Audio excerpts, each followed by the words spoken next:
ઘરે ઘરે જોવા મળતી બીમારી એટલે ડાયાબિટીસ, અને એમાં પણ ડાયાબિટીસના દર્દીને ગળ્યું ખાવાનું મન થાય, જે ખાતા પહેલા વિચારવું પડે. એટલે આજે વાત એ ફ્રૂટ્સની જે બ્લડ સુગરને કંટ્રોલ કરવાની સાથે સુગર ક્રેવિંગ્સને પણ દૂર કરે છે. પણ હવે સવાલ એ થાય કે ફ્રૂટ ખાવા સારા કે ફ્રૂટ જ્યુસ પીવું? જો તમે ફ્રૂટ ખાઓ છો તો તમને ફાઈબર, વિટામિન અને મિનરલ મળી રહે છે, જ્યારે ફ્રૂટ જ્યુસમાં ફાઈબર, વિટામિન અને મિનરલનું પ્રમાણ નહિવત હોય છે. ફ્રૂટ ખાવાથી બ્લડ સુગર કંટ્રોલમાં રહે છે, જ્યારે ફ્રૂટ જ્યુસ પીવાથી બ્લડ સુગર વધે છે.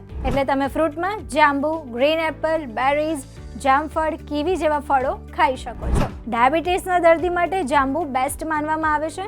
જાંબુમાં જાંબોલિન અને જાંબુસિન નામના કમ્પાઉન્ડ્સ છે, જે બ્લડ સુગરને કંટ્રોલ કરવામાં મદદ કરે છે અને ઇન્સ્યુલિનની કાર્યક્ષમતામાં પણ વધારો કરે છે. બીજું છે ગ્રીન એપલ. ડાયાબિટીસના દર્દીએ જેમાં ગ્લાયસેમિક ઇન્ડેક્સ ઓછો હોય એવું ફૂડ લેવું જોઈએ, એટલે તમે ગ્રીન એપલ લઈ શકો છો. જામફળ બ્લડ સુગરને કંટ્રોલ કરે છે, શરીરને એક્ટિવ રાખે છે. જામફળમાં vitamin C, fibre, iron, potassium, lycopene અને એન્ટીઓક્સિડન્ટ છે. કીવી જે વિટામિન સી થી ભરપૂર છે અને હાર્ટ હેલ્થ માટે પણ ફાયદાકારક છે. હવે ઉનાળો આવે એટલે દ્રાક્ષ છે, કેરી છે, સકરટેટી ખાવાનું મન થાય, પરંતુ આ બધા ફ્રૂટમાં સુગરનું પ્રમાણ વધુ હોય છે, એટલે ડાયાબિટીસના દર્દીએ આ ફ્રૂટ ખાવાનું ટાળવું જોઈએ. આ રોગમાંથી આપણે ક્યારે બહાર તો નથી નીકળી શકતા, પરંતુ હેલ્ધી ડાયટ ફોલો કરીને, રેગ્યુલર એક્સરસાઇઝ કરીને અને દવા લઈને ડાયાબિટીસને કંટ્રોલ કરી શકીએ છીએ.